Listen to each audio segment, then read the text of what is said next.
చంచలమ్మ అయితే ఊర్లో తీర్పు ఇవ్వడానికి కోసం అని చెప్పి సింధూరాన్ని తీసుకొని వస్తుంది. ఇక చంచలమ్మతో పాటు సింధూరాన్ని కూడా తనతో సమానంగా తీసుకొని వచ్చి అక్కడ చైర్లో కూర్చొని సింధూరాన్ని కూడా తన పక్కనే నిల్చోబెడుతుంది. ఇక సింధూర వాళ్ళందరినీ చూసి అలా ఉంటుంది.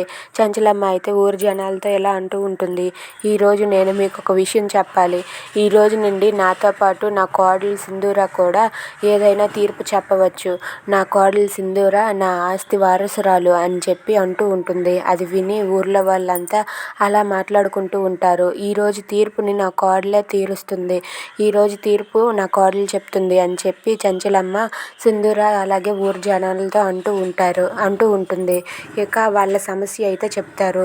తన భర్త పెళ్ళవగానే తన భర్త చనిపోయాడు. తన తల్లిదండ్రులు అయితే తనకి పెళ్లి చేయాలని చూస్తున్నారు. కానీ వాళ్ళ అత్తమామలు మాత్రం ఒప్పుకోవటం లేదు. ఇప్పుడు ఆమెకు పెళ్లి చేయాలా వద్దా అని చెప్పి వాళ్ళు అడుగుతూ ఉంటారు. అది విని సింధూర అయితే ఇలా తీర్పు చెప్తూ ఉంటుంది.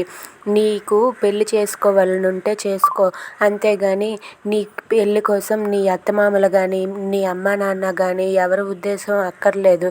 నీ ఇష్ట ప్రకారమే అన్నీ జరగాలి.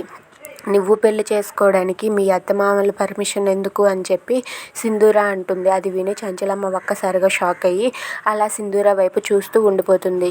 Thanks for watching friends. Please subscribe our channel.